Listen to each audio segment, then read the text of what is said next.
If you were a young person in Nigeria between 2010 to 2013, there's a very high chance that you owned a To-Go account at least once. And you probably had one of those weird usernames like the Pinky Princess 444 or Lavi Laville 212. You see, the To-Go mania found its way into every place that had a high concentration of young people. I'm talking about from high schools in Abia State to the University of Lagos. Everyone, and I mean every young person, wanted to be on To-Go. The To-Go addiction was so strong that students across various high schools in Nigeria were notorious for sneaking into school with their phones just because they didn't want to log out of the To-Go app. But there was a trick to this. To-Go's growth strategy was designed intentionally to keep their users on the app for as long as possible. In very simple terms, the longer you use the app, the higher you rank. The higher you rank, the more street cred you have amongst your peer group. But let's not go too far. How did all of this even start in the first place? In the unlikely occasion that you are listening to this without being able to relate to what I'm saying because you didn't use To-Go, let me explain it to you this way.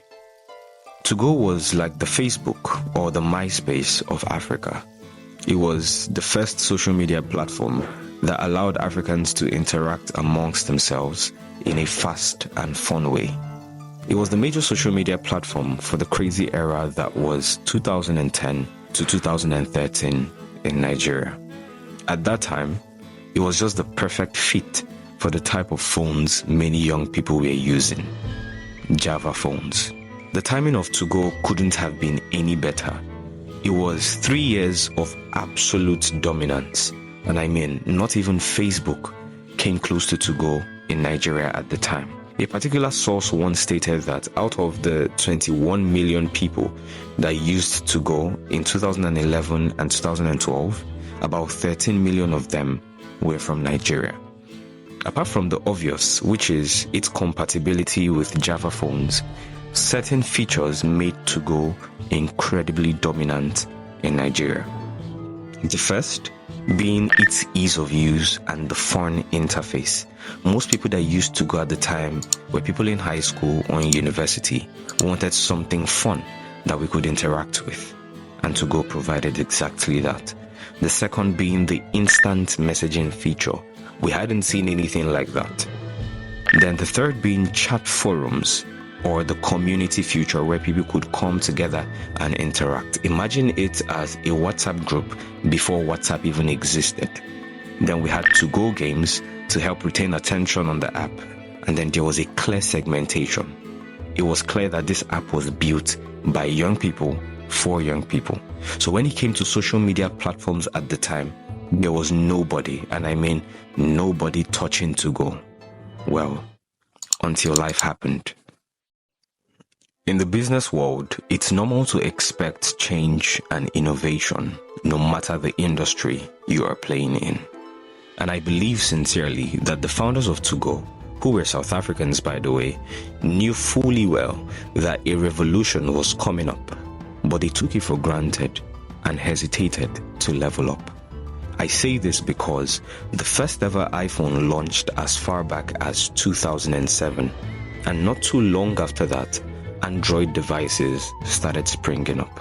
These operating systems were eventually going to be adopted by Africa, knowing how much influence the West has on us. But the founders of To-Go simply weren't thinking about it in that light. They were comfortable with what they had built and thought nothing was ever going to change that. But they were wrong. Few years down the line, Android and iOS devices had come to stay, and the To-Go app was simply not compatible with the new operating systems that people were rolling with. To-Go would eventually release a version of their app that could run on Android and iOS devices years later, but the interface was absolutely horrible. The user experience was never the same, and the young people had not just grown up, but they had moved on from the app that they used to love. However, this wasn't the final blow. The final blow can be summarized with one word: WhatsApp. WhatsApp gave us everything 2go did and way more. From instant messaging to WhatsApp group chats replacing the 2go rooms to its smooth compatibility with Android and iOS devices, there was no way in the world 2go stood a chance against WhatsApp. So it was goodbye 2go and welcome on board WhatsApp. What if Ronaldo Nazario never got injured in football? What if Derrick Rose didn't suffer so many injuries that derailed his career? In the same vein, I believe 2go is the biggest what if in the African entrepreneurial space. What if, just what if, 2go innovated? Would everybody still be using 2go in Africa, or would we have moved on quickly?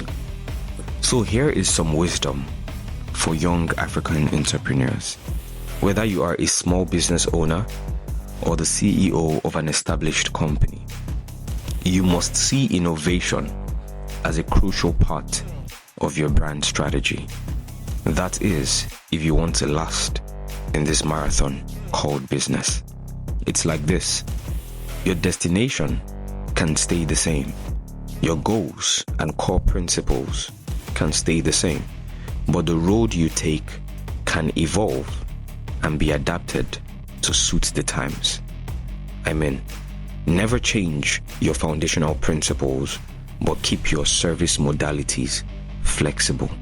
If you care about your customers, you definitely will. Until next time, Victor here.